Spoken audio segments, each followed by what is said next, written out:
Bom dia. Estou feliz por ver que foi positivo mais um bocadinho de descanso. Nós vamos, sem muita demora, avançar diretamente para o tema de hoje e eu queria convidar a todos a curvarem as cabeças para fazer uma oração. Santo Deus, muito bom dia, Senhor. Em nome de Jesus vimos à Tua presença. Agradecemos-te porque sempre tens estado conosco e conduzido a nossa vida e nos tens protegido e tens conduzido este encontro. Peço-te neste momento, Senhor, inspiração especial para este assunto e peço que nos ajudes pelo Teu Santo Espírito a falar e a entender aquilo que nos queres mostrar, em nome de Jesus. Amém.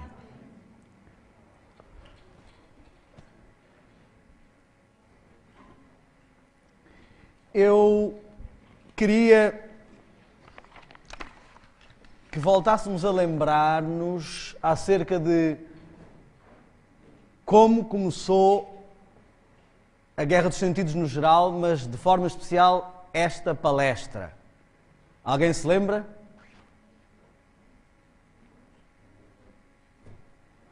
A palestra de ontem, que culmina na de hoje. Eu ontem expliquei porque é que eu comecei a estudar sobre este assunto. Gostava de música, ponto número 1, mais. Esta palestra começou porque eu queria provar aos irmãos da minha igreja que eles tinham a mente fechada e preconceitos contra a bateria e contra o rock e o pop, e então eu comecei a pesquisar para respostas para mim mesmo e para ter alguns argumentos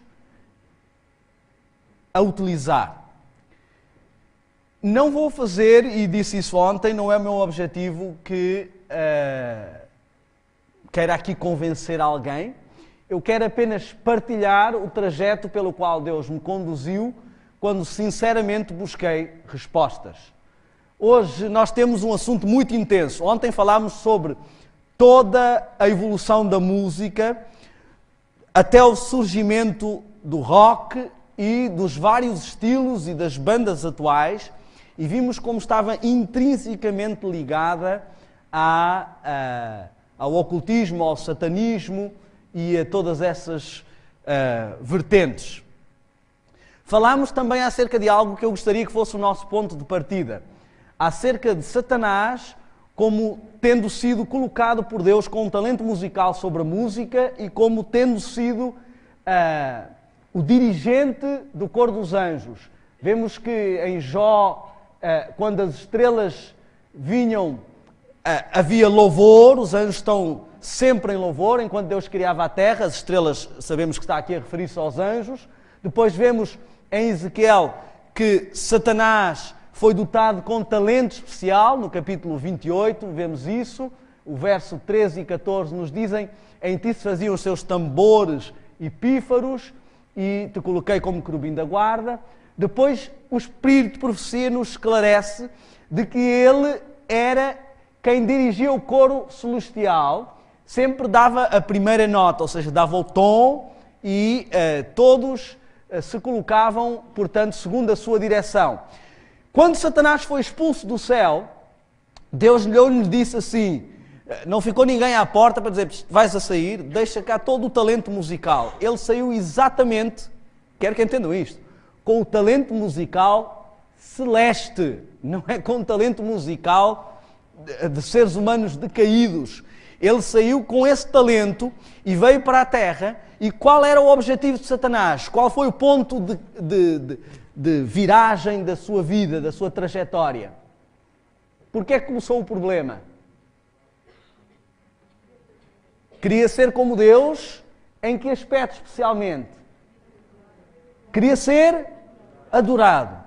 Não sei se reparamos que hoje é o mesmo problema que permeia o mundo da música. O que os músicos buscam é serem reconhecidos e adorados, idolatrados no seu talento. É exatamente o mesmo problema. Ou seja, eles espelham aquilo que os inspira. E eu queria que entendêssemos o seguinte: Satanás queria acabar com a adoração. Um dos principais elementos da adoração é a música. E o principal especialista em música era ele. Como costumamos dizer, tinha a faca e o tofu na mão. Então, ele podia fazer, no caso ele tinha mesmo o queijo.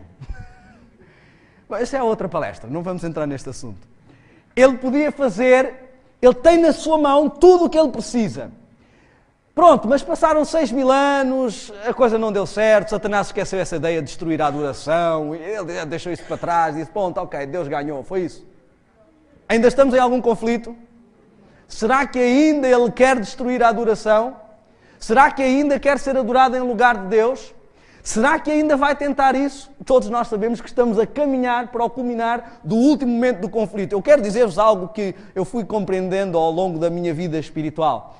Satanás não está preocupado apenas com destruir seres humanos ao longo de 6.000 anos.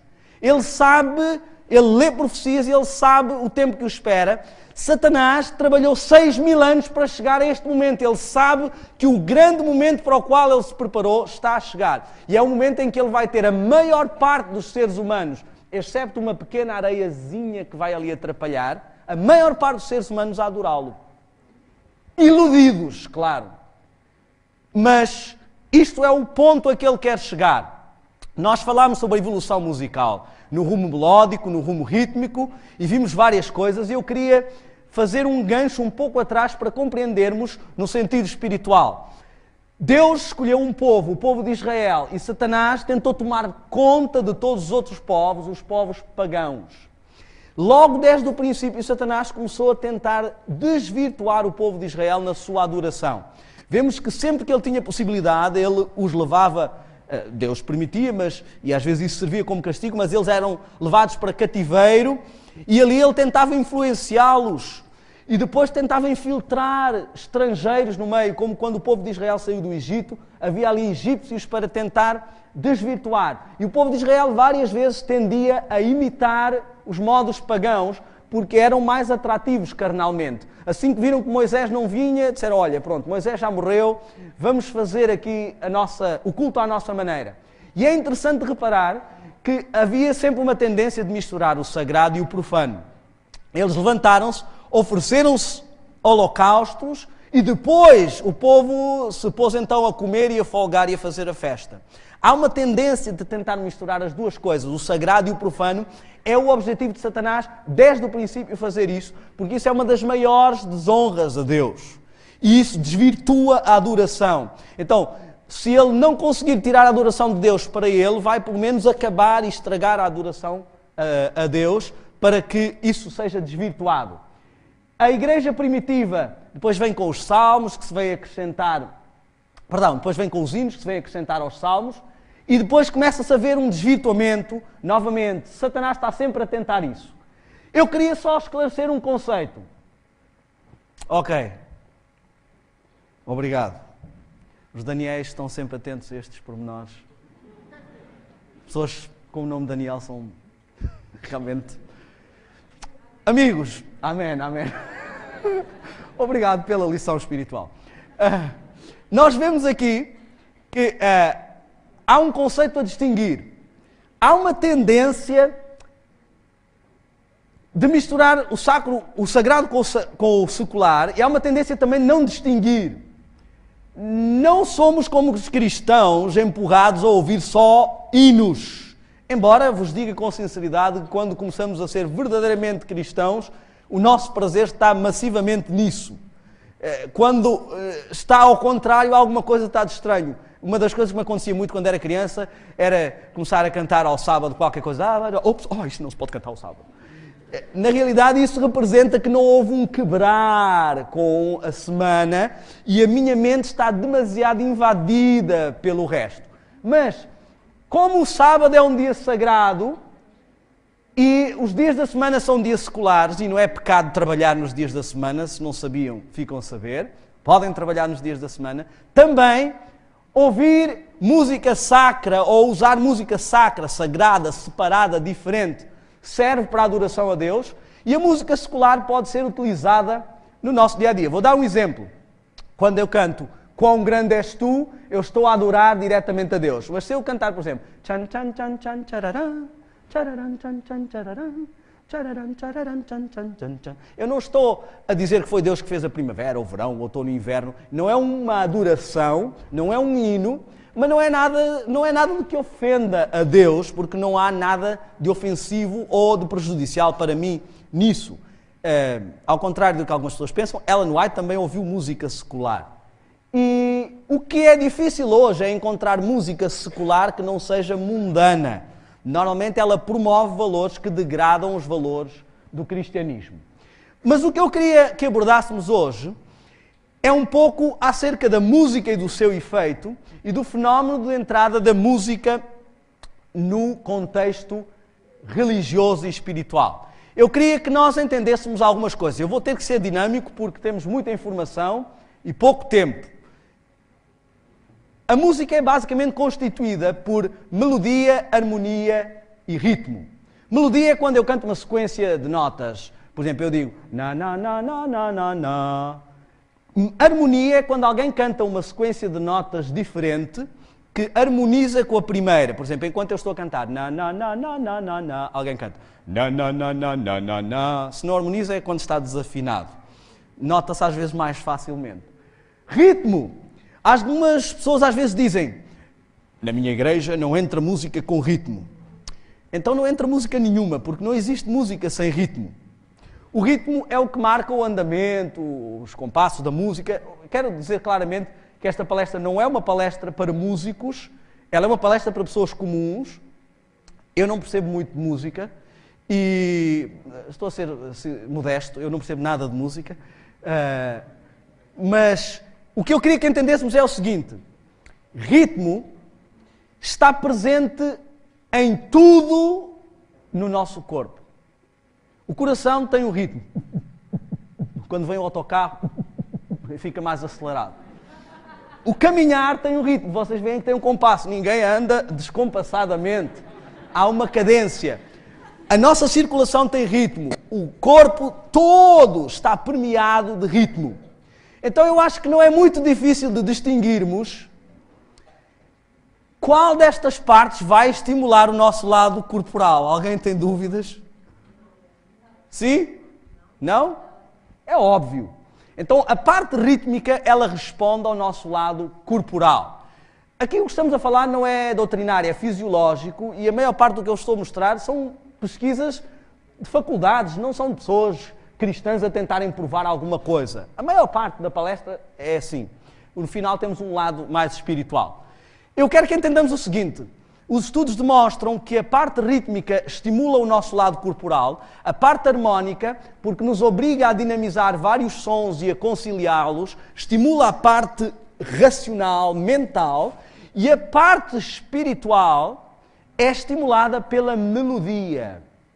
Se repararmos no canto gregoriano, o Papa Gregório fez questão de pôr só melodia, não havia jogo harmónico, e também tinha só homens, e a coisa mais importante ali era a letra. A música tinha que acompanhar. Deus me ama e me quer salvar para a eternidade. Eu tinha que dizer tudo o que eu queria e a música era só para acompanhar. Porque ele queria elevar a espiritualidade que tinha sido desvirtuada. Então, a espiritualidade é elevada pela melodia. O lado melódico da música é o que eleva a espiritualidade. Eu queria que entendêssemos o seguinte: aquilo que nós realmente gostamos na música é a melodia, é o que faz a diferença. Por exemplo, quando cantamos as saudades que eu já tinha da minha alegre casinha, tão modesta quanto eu. Ninguém gosta. Mas se eu cantar e as saudades que eu já gosto, mas a melodia é a mesma. Estão a ver? Então, o que eu gosto é a melodia. O resto é cultural. A melodia, o lado espiritual, é o que realmente nos mexe. E o que o inimigo fez foi associá-lo a outros problemas. E nós vamos ver isso. Depois temos mais 3 aspectos que eu considerei aqui. Eu considerei para a palestra, porque estão nos estudos colocados por faculdades americanas.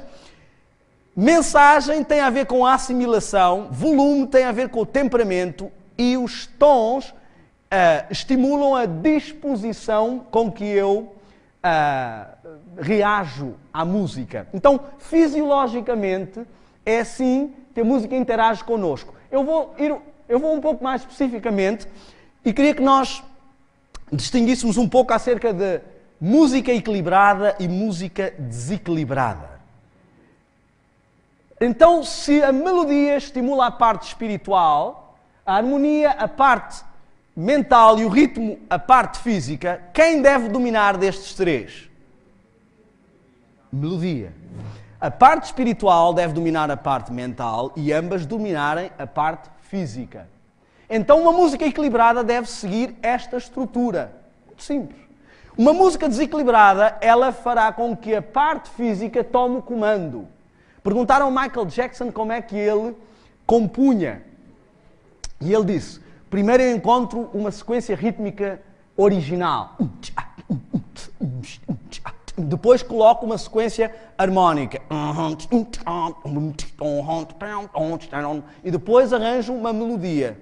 Ou seja, primeiro preocupo-me em apostar e estimular o lado físico e carnal.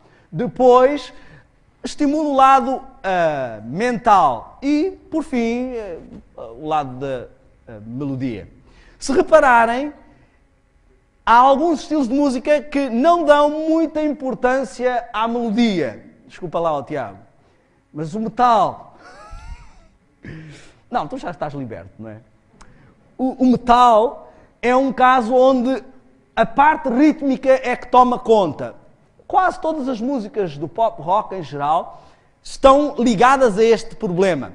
Outro estilo que eu queria mostrar, para vocês começarem a ver como é que a sociedade trabalha na interação connosco. Rap e hip hop. Se vocês virem, a ênfase é toda no lado rítmico, não é?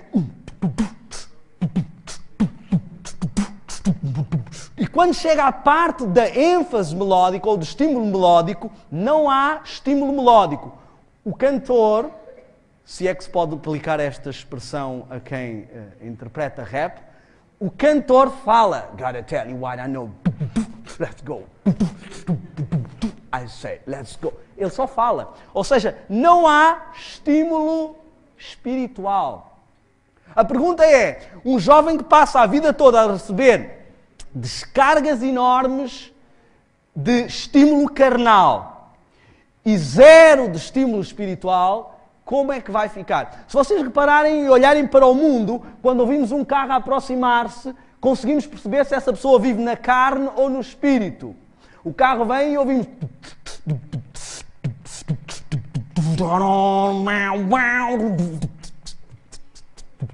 Aquilo que mais ouvimos é o seu estímulo carnal. Começou-se a trabalhar de tal forma que hoje já não basta ter um ritmo. É preciso os subwoofers. Então as pessoas... Eu estava em Boston, aquilo a gente não consegue quase ficar parado com o pé no chão, porque vem um carro... Quando ele está saindo embora já vem outro... Então é um momento onde é difícil ficar parado. Agora reparem no seguinte. Subwoofers... Nestes carros, bom, uma pessoa cá fora não aguenta, imagina quem está lá dentro com os vidros fechados, ainda por cima. Os próprios carros abanam, não é?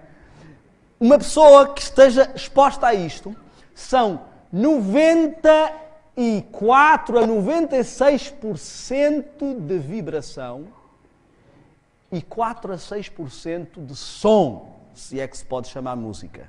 Então temos uma pessoa que está bombardeada 90 e tal % de estímulo carnal e algum estímulo harmónico, se é que podemos dizer assim. Outra coisa que é o grande mito. Há uma tendência de pensar, talvez não seja um fenómeno tão comum em Portugal, mas começa a acontecer mundialmente e eu acredito que essa onda vai chegar aqui também, ou já está a chegar. Não me assustes. O conceito de que mudando a letra, a música está batizada, não é? Portanto, eu tinha uma música que dizia Satanás, Satanás, me mudei, agora é Cristo, Cristo. Então, serve. Primeiro ponto que derruba esse conceito. Nós vimos que a música para Deus deve ser sacra, ou seja, sagrada, diferente. Logo, uma música que é comum, igual às outras, é claro que a música sempre sofre influência da cultura, mas uma música que é comum e igual às outras não é separada, não é diferente. Imagina alguém que frequentava o bar e ouvia blues, e entra na igreja e ouve Jesus te ama, vai se lembrar do quê? Bebida, cigarro, mulheres, vai ser transposto. E Deus é santo. E nós temos que estar perante um Deus santo. Então aquilo que preparamos para Ele deve ser único. E eu faço sempre um pequeno teste para ajudar a entender aquilo que estamos a falar. Eu vou-vos convidar a fazer esse teste, muitos conhecem perfeitamente. Vou convidar a fecharem os olhos. Eu vou cantar uma música e vocês imaginam uma cena que essa música vos inspire. Vamos lá.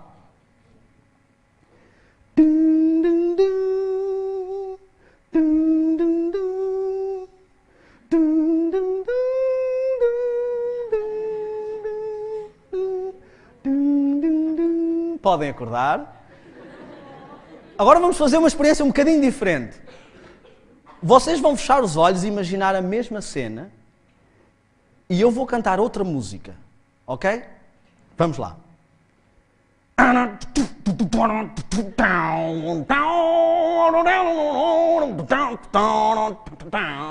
Conseguiram? Porquê? Tem letra? Hã? Tem barulho, mas não tem mensagem. Vocês imaginam alguém a ir para a discoteca?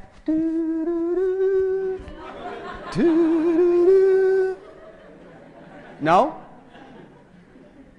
Qual é a música que pomos? Running on the highway. E já começamos a sentir que somos os melhores. Cuidado, miúdas, eu vou sair de casa. A realidade é que a música tem uma mensagem. Nós não imaginamos um filme, não estou a recomendar filmes de terror, mas não imaginamos um filme de terror em que aquela cena em que a pessoa vai com a faca, com esta luz, isto até ficou um pouco macabro. E vocês não veem ninguém a pôr música. Por que será? Sabem, o meu filho, no outro dia, chegou ao sintetizador e começou lá a fazer umas experiências. Pai, anda cá. Eu, o que é que foi? Ouve esta música. Isto era ótimo para uma parte em que assim. E ele começou a descrever o que é que a música representaria, porque a música tem uma mensagem. Nós não precisamos de ter letra para ter uma mensagem. Mas há um outro detalhe. Imaginem que tem uma namorada e ela chega e diz: olá, João, eu trouxe-te um presente. Um presente? Que bom. O que é? Um urso de peluche. Uau! Eu amo ursos de peluche. E ela, eu sei, por isso é que eu trouxe um urso de peluche. Mas está aqui escrito António? Sim. É que eu tinha oferecido esse urso de peluche ao meu ex-namorado, mas ele não gosta de ursos de peluche, então eu pensei em... Não, mas se te incomoda, eu apago aqui António e escrevo João. Vocês vão ficar todos contentes, não é? Então porquê que fazem isso a Deus? Senhor, olha, esta música o diabo já usou para desonrar o teu nome, para promover sexo, drogas e rock and roll por quase metade de um século. Mas olha, é tão agradável. Eu vou apagar aqui diabo, vou escrever Cristo e agora esta música é para te adorar. É o que estamos a fazer. E o Senhor não creio que esteja a levar isso como adoração. A realidade é que eu quero obrigar a Deus a gostar do que eu gosto e adorá-lo como eu gosto. Então tenho aquelas teorias. Eu chamo a isso de complexo de Caim. Eu sei o que é que o Senhor me pede, mas eu prefiro trazer outra coisa. E tento que Ele aceite a minha adoração e fico chateado quando Ele não aceita e tento convencer e forçar os meus irmãos de que aquilo é aceitável para Deus. Isto é um problema sério. Volume. É raro vermos alguém que ouve rock Ou música clássica, tchan, tchan, tchan, tchan, tchan. A tendência é o contrário. Porque a descarga energética que há durante a exposição a uma música dessas obriga a uma libertação. Há fenómenos que acontecem logo. Um deles é o típico abanar da cabeça, já viram as pessoas no show de rock, porque isto tem a ver com as descargas de energia rítmica, digamos assim, que estão no nosso corpo e que precisam ser libertas de alguma forma. Alguma parte do corpo tem que ficar a mexer-se. Outro fenómeno é o lábiozinho que fica logo com aquele toquezinho de rebelde, não é? Reparem noutro detalhe. Tons. Eu queria chamar muita atenção para este fator. Se vocês repararem, há também um efeito na utilização do tipo de tons. Se vocês pegarem numa música clássica, vocês vão ver que ela vai...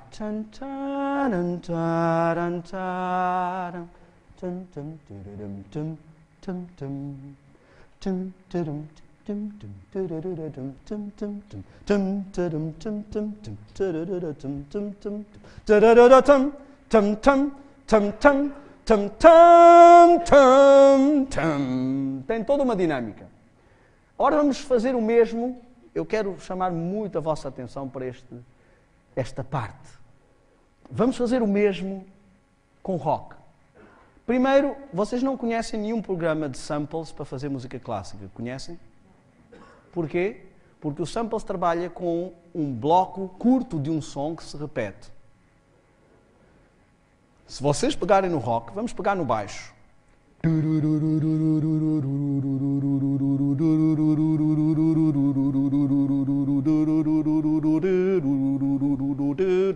O que reparamos é o quê? Temos um som que se repete. Entra a guitarra, o baixo está e a guitarra...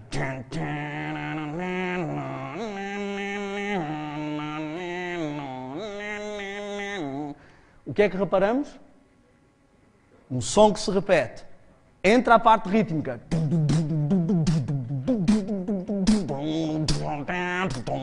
O que é que temos? Um som que se repete. Se vocês pararem para pensar, quando queremos memorizar algo, o que é que fazemos? 1 vezes 1, 1 vezes 2, 7, 1 vezes 3. Repetimos várias vezes a mesma coisa. Ponto número 2. Quando queremos hipnotizar alguém, o que é que fazemos?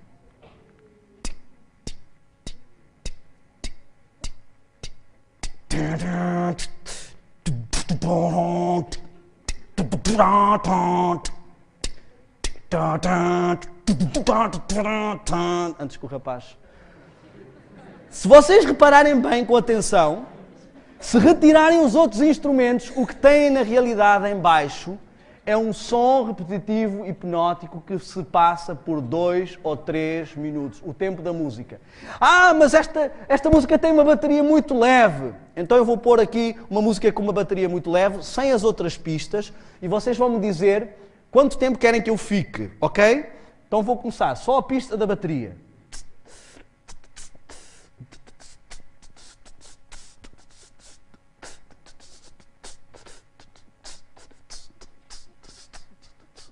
Temos 2 segundos.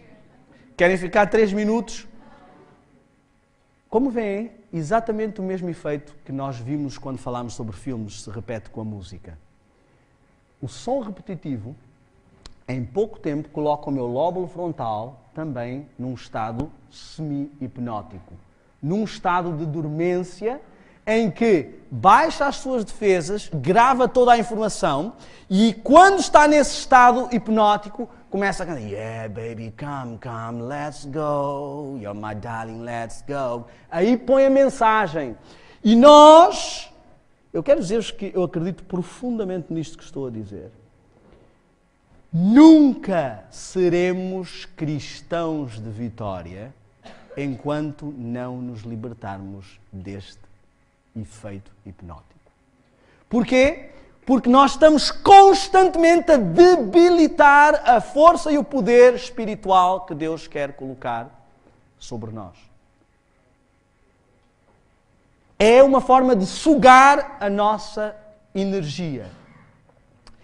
Eu não vou sequer falar sobre os tons deprimentes, nós vemos que... Eu fiz um pequeno arranjo com uma música. Quero que vocês me digam se ele é animado ou desanimado. Jaz agora num caixão, quem morou no meu coração. O que é que acharam? Sentiram-se para cima?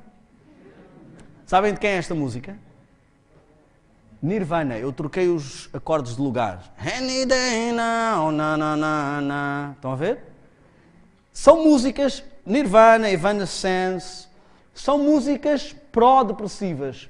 O resultado dos jovens que escutam esta música é entrarem em depressão, terem tendências de automutilação. 17% dos jovens das faculdades americanas praticam automutilação. Fizemos uma entrevista com umas jovens de uma favela no Brasil e elas disseram, olhem, a Evanescence, ela entende bem a nossa vida. Quando eu estou deprimida, brigo com os meus pais, eu vou, fecho-me no quarto e fico a ouvir aquilo. A ouvir o quê? I'm going under. Para baixo. Profecias são colocadas nos vídeos de Evanescence, não é? Compreensão profética clara. Mas o que eu queria que nós víssemos é que, além da tendência suicida e da depressão, o outro, para quem não cai nesse rumo, o outro ponto de saída é o satanismo. A tendência é esses jovens depois transporem para Marilyn Manson e coisas do género. Bom, então temos aqui, basicamente, a diferença entre música equilibrada e desequilibrada. Eu queria falar só sobre mais dois fatores.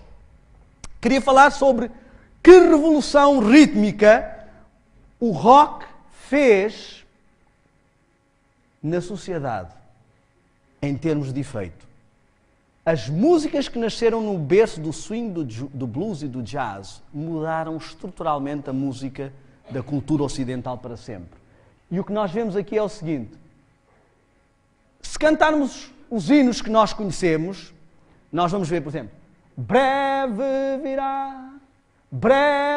virá, temos, ó, 1, 2, 3, 4, deixa a luz do céu entrar, 2, 3, 4, grande comandante, Cristo nos será. Vocês notam a tendência do meu corpo?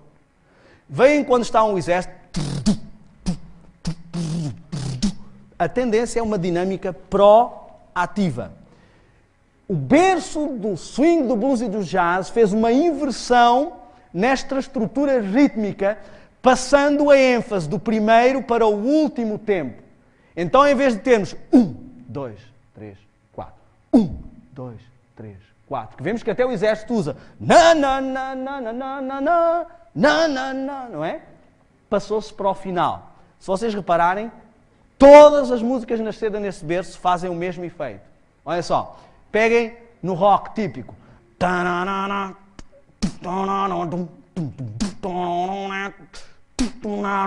a ver? A ênfase é no último. Peguem em rap. Segundo e quarto tempo.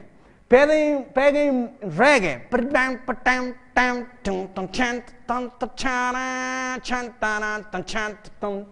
Peguem em música romântica.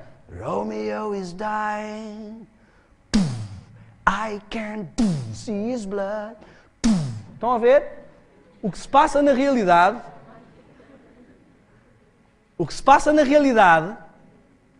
é que a dinâmica que era proativa, como é que reage o pessoal no show? É reativa. Não há dinâmica de avanço. Isto é exatamente o que se passa na vida de cada um de nós quando nos expomos a essa música.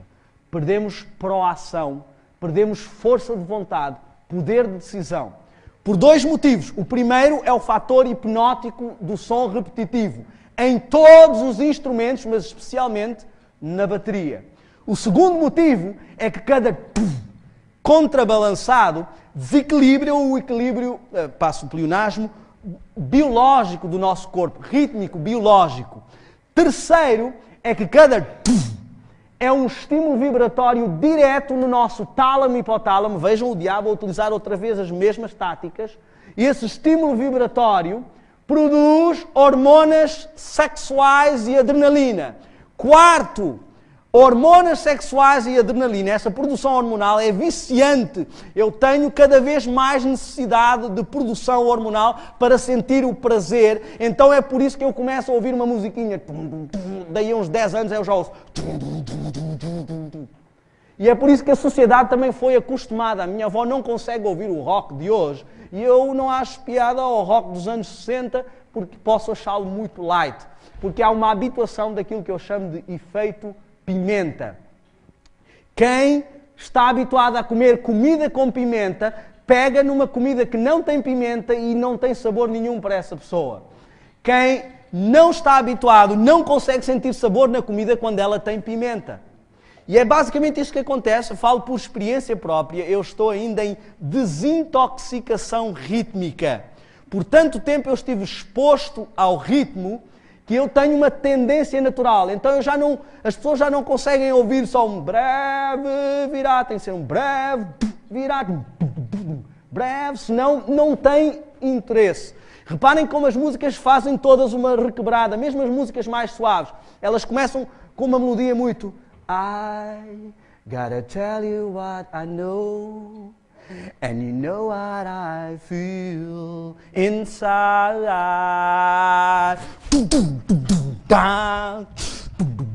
Parece que é suave, mas está toda preparada para entrar essa estrutura à qual estamos viciados.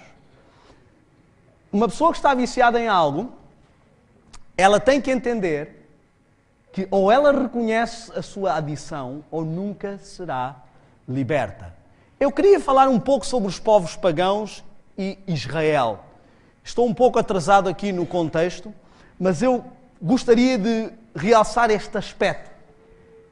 Há vários textos, e volto a dizer, esta palestra nasceu quando eu tentava convencer outras pessoas, estes eram os argumentos que eu utilizava, e são esses mesmos. Deus teve que trazer respostas para eu aceitar aquilo que ele estava a dizer.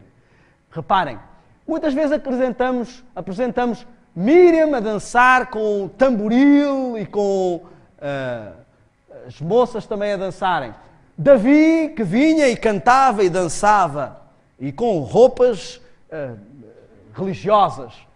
O Salmo 149 e o Salmo 150, que diz, louvem o Senhor com adufo, que é um instrumento de percussão, e com danças. A primeira pergunta que eu quero fazer é esta.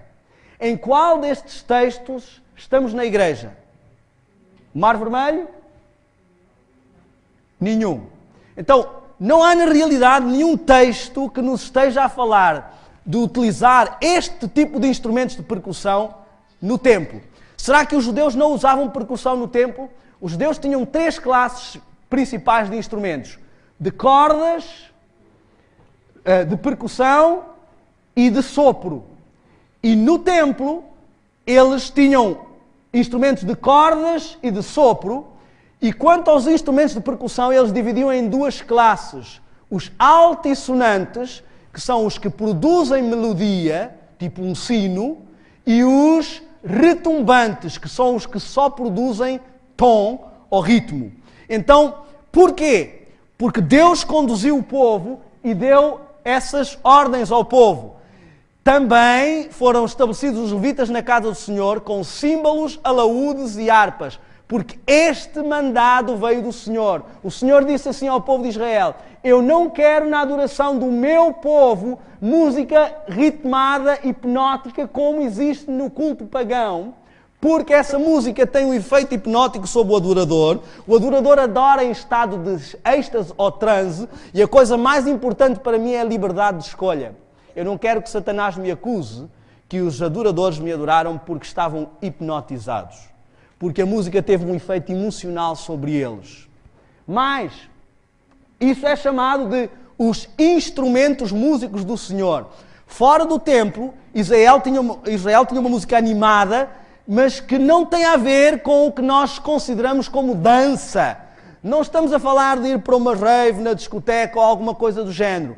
Israel, a sua música ritmada era bem misturado o lado rítmico com o lado dos outros instrumentos.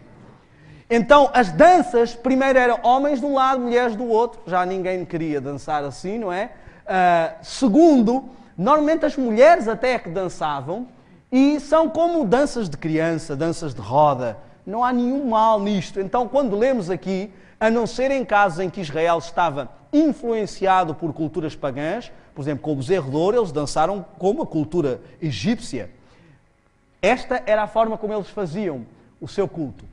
Eu queria realçar dois aspectos importantes.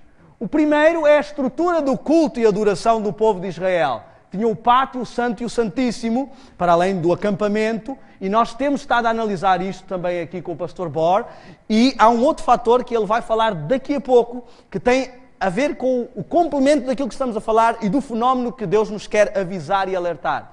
E se nós repararmos, também a música está dividida entre parte rítmica, mental e espiritual, e a doxologia entre louvor, o que acontecia fora do templo, elevação e adoração, o que acontece dentro do templo.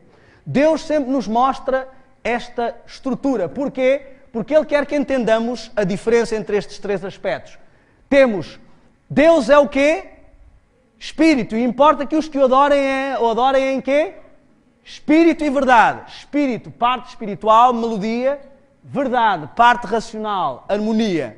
Deus quer que o adoremos no seu santo templo em melodia e harmonia. Ele nos apela a um culto racional, não a um culto emocional. Porque Ele não quer adoradores em êxtase. Ele quer que racionalmente decidamos entregar a nossa vida a Ele. Ele não pode aceitar conversões de gente hipnotizada por um momento emocional de um apelo que foi apenas emocional. O que é enganoso, diz a Bíblia em Jeremias 17:9? Enganoso é o coração. Eu agora quero fazer uma pergunta. Se o coração é enganoso, e se Deus escolhe um culto racional e espiritual, que será melodia e harmonia, quem vai preferir algo que é enganoso e deixar o povo ser levado e guiado por aquilo que Deus não escolheu?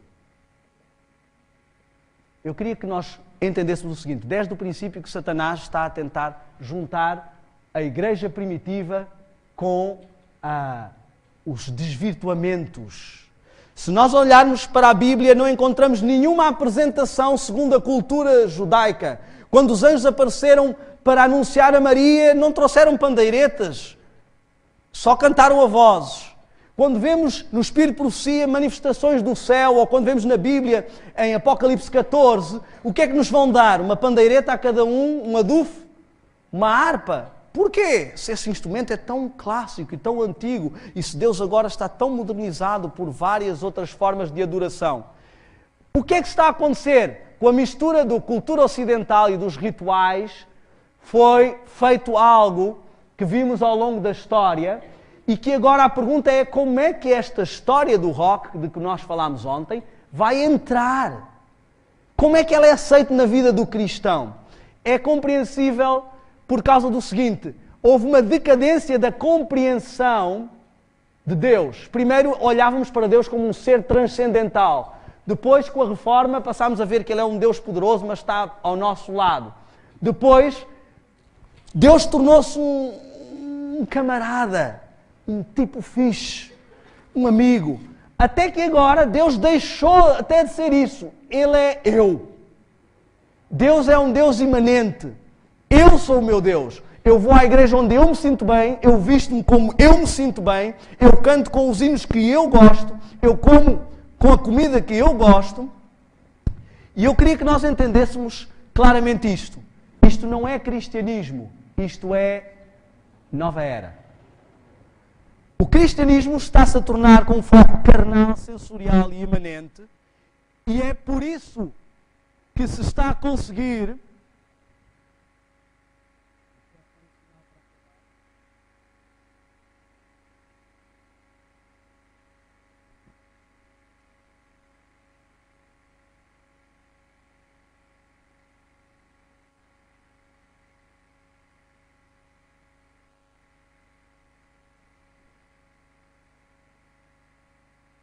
E é por isso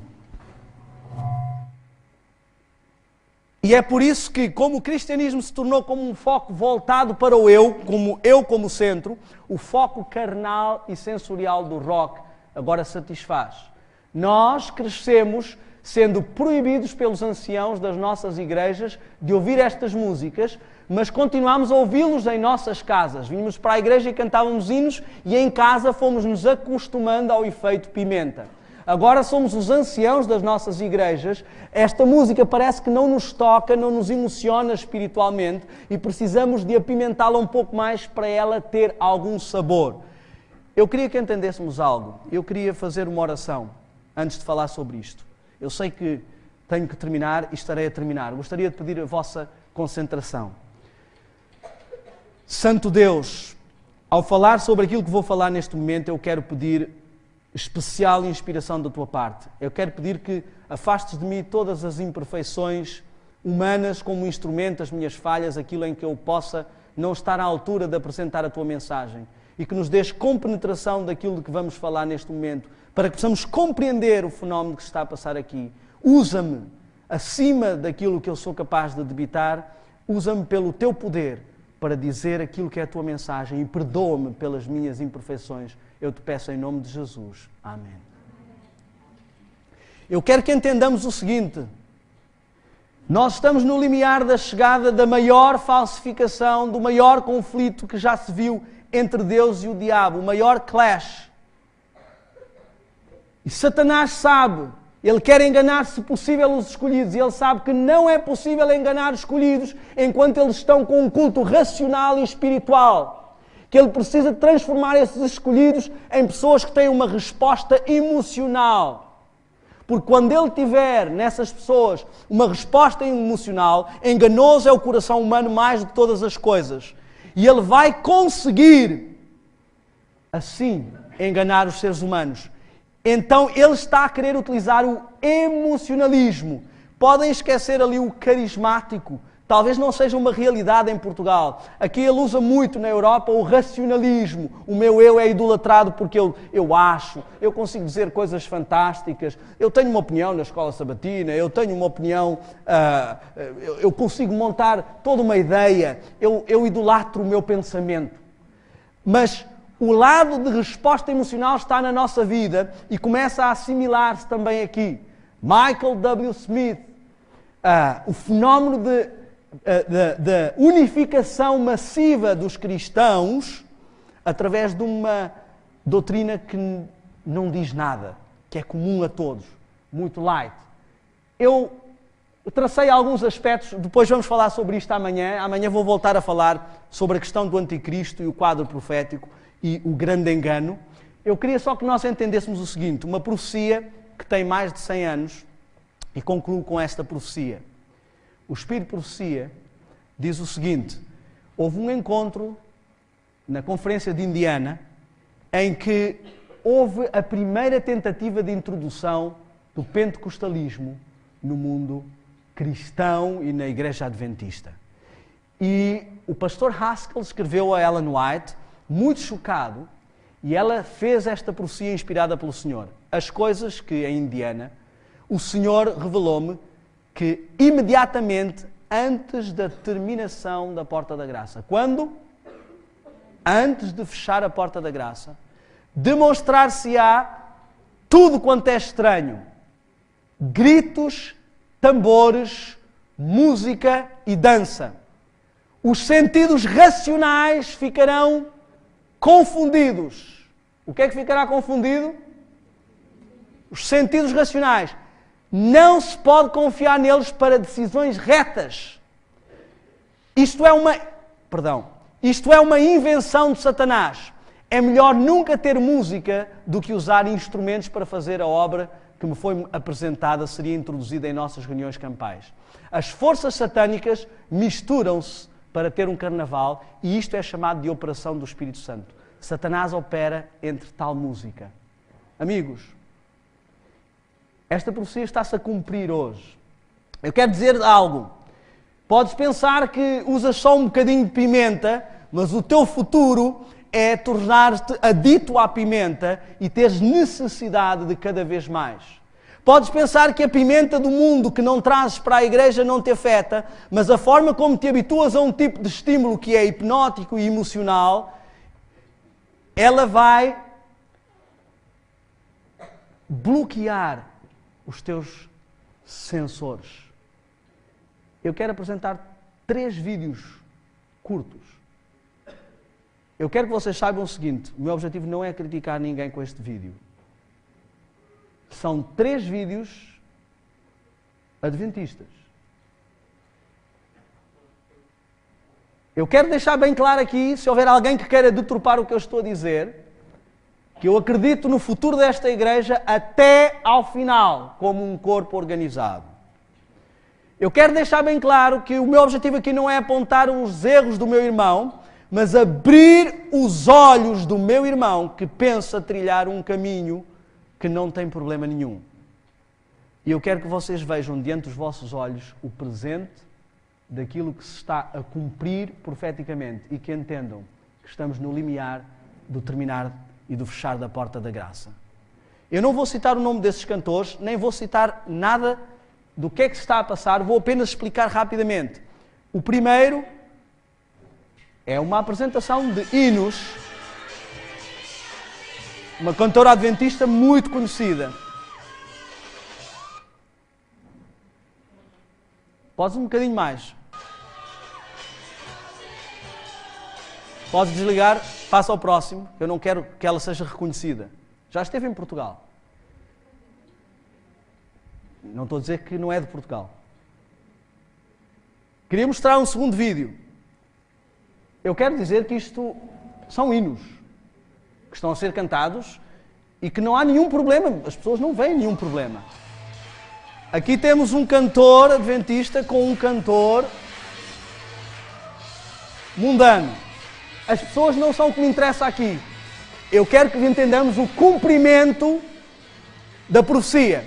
E agora eu quero ver como os sentidos racionais ficam tão cegos que não há mais distinção. E eu quero mostrar-vos agora um momento de um encontro para adoração e oração de jovens.